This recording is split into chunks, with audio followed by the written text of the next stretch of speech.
ناكل ونعيش ونصرف، ما معيش فلوس وما عنديش سكن، اعمل ايه؟ ليه مصدر للناس مدير مكتب حضرتك؟ تقول له والله ارحمنا، اعمل ايه؟ لما تموت بقى برحم ولا فطور. لسه هنقعد كمان 3 سنين من النهارده. الثوره دي معموله ليه؟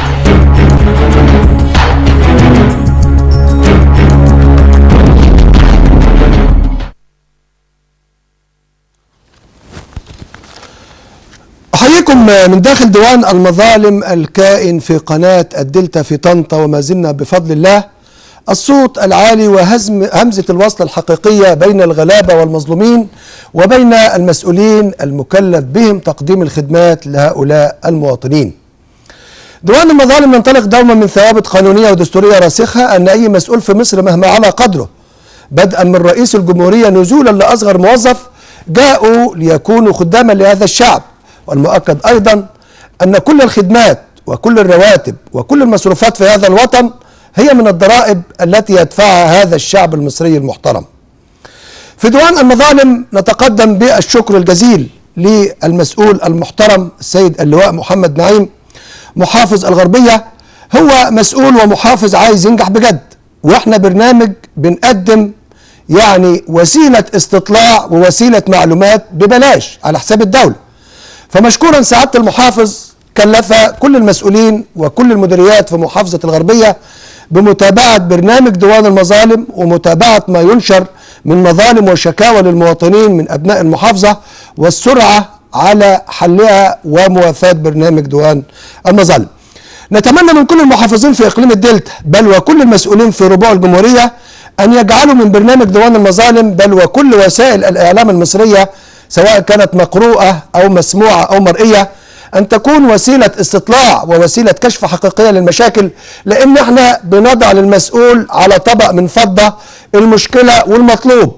يعني إذا كان رئيس المدينة بيضلله أو رئيس المدينة يعني مترمخ ومريح دماغه، فأعتقد أن برنامج ديوان المظالم وقناة الدلتا برامجها المختلفة هي وسيلة كشفة ووسيلة فاتحة لكل تقصير لأي مسؤول، ونحن مستمرون في هذا الخط إن شاء الله. نظرا لسوء الأحوال الجوية إن شاء الله ما عندناش تسجيل مظالم يوم الثلاثاء القادم، لكن بإذن الله هيكون في تسجيل الثلاثاء بعد القادم إن شاء الله لكل أهالينا المحترمين اللي هيشرفونا بمستنداتهم والوسائل الدالة على مظلمتهم. بعد الفاصل إن شاء الله هنبدأ مع مجموعة البريد السريع، ثم بعد ذلك معنا 4 مظالم. نتمنى أن الوقت يعني يسعنا، وفي انتظار أيضا اتصالات ومشاركات حضراتكم. اللي عنده مظلمة أو عنده مشكلة يتفضل بالاتصال على رقم الهاتف. بعد الفاصل نتواصل.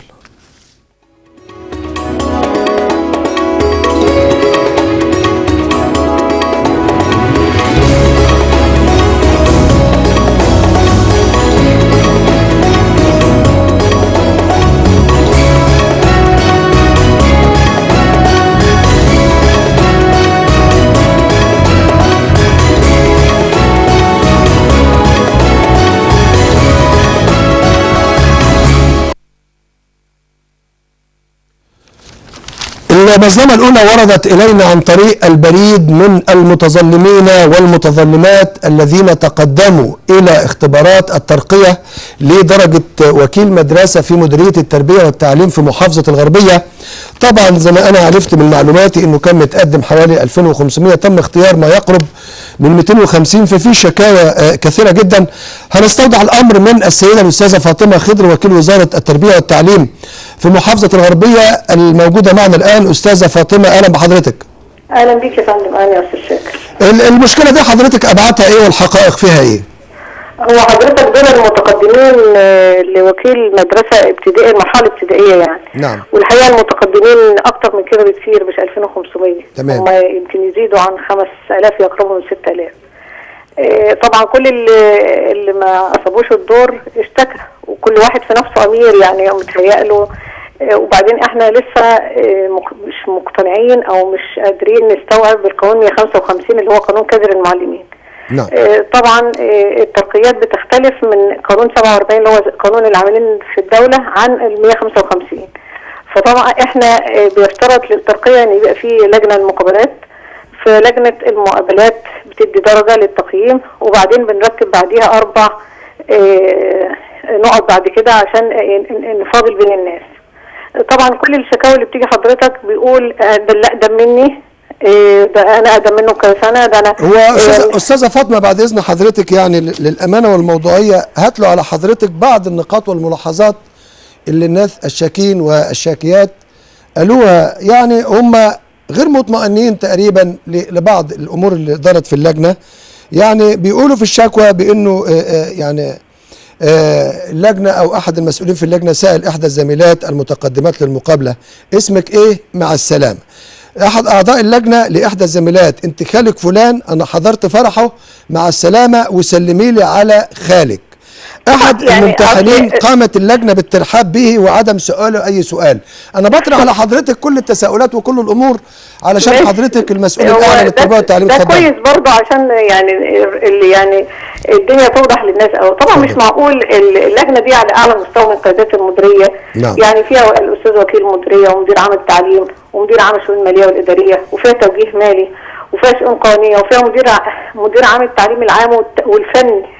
يعني هم مش بالسذاجه دي عشان يبقى قدام كل الناس اللي داخلين المقابله، او يعني ناس وصلوا من الدرجه بالكفاءه والعمل ان هم يعني حتى اذا بريتهم فالستر لو هم يعملوا حاجه زي كده مش معقول هيعملوها كده يعني في مرأى ومسمع من الناس. تمام. لكن طبعا كل المفروض ان احنا برضه هنسمع، وانا عشان اريح الناس كلها وعشان حضرتك كل اللي ما طلعش او ما اصابوش الدور اشتكى. فطبعا دي الحاله الوحيده في وكيل ابتدائي، لكن مدير ابتدائي ما جاتش الشكاوي ديت وفي المرحله الاعداديه والثانويه. طيب ليه حضرتك ما جاش شكاوى في مدير الابتدائي؟ اكيد في ناس تقدموا ولم يصيبهم الدور. ايوه. طب لماذا لم يشتكي؟ هقول لحضرتك يا استاذ شاكر، هي نفس اللجنه اللي معموله اللي قابلت الناس. وعلى فكره كان في اللجنه برضه نقيب المعلمين ورئيس مجلس الامناء كانوا من ضمن اللجنه. فيعني مش معقول. فاحنا برضه عشان اريحهم كلهم عشان كثره الشكاوي، اولا في كذا اجراء. الاول ان كل من تقدم بشكوى مكتوبه انا عملت فايل بيه وعامله لجنه.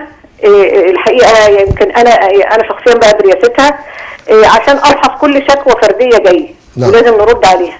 دي حاجه. الحاجه الثانيه ان انا وقفت يعني ما فيش حد خالص نفذ. يعني الناس اللي طلعوا في النشره ما فيش حد نفذ فيهم خالص. وقلت ان انا هرجئها لان عددهم كبير جدا مرحله ابتدائيه وخاصه الوكلاء، فبيبقى العدد كبير جدا يعني يمكن هيتعدى 6000 وازيد. فعشان كده انا قلت يبقى في اجازه نصف العام بعد الامتحانات، فطبعا انا هقعد افحصها كلها. وبعدين انا ناس كثيره جدا منهم جم وقابلوني وبعدين بقيت اسمع ارائهم. يعني طب انت ايه راي حضرتك الحل ايه؟ يعني ناس من اللي هم الشاكين. فالحقيقه برضه الزملاء والزميلات هم زملاء افاضل كل واحد اقترح عليا اقتراح، فانا حاولت من مقترحاتهم هم للحل، هم شخصيا اللي هم الشاكين خدت منهم. وفعلا انا العمل كمان هم يقولوا كلنا لازم يعني مفيش حاجه لكن بتختلف درجه في المقابله.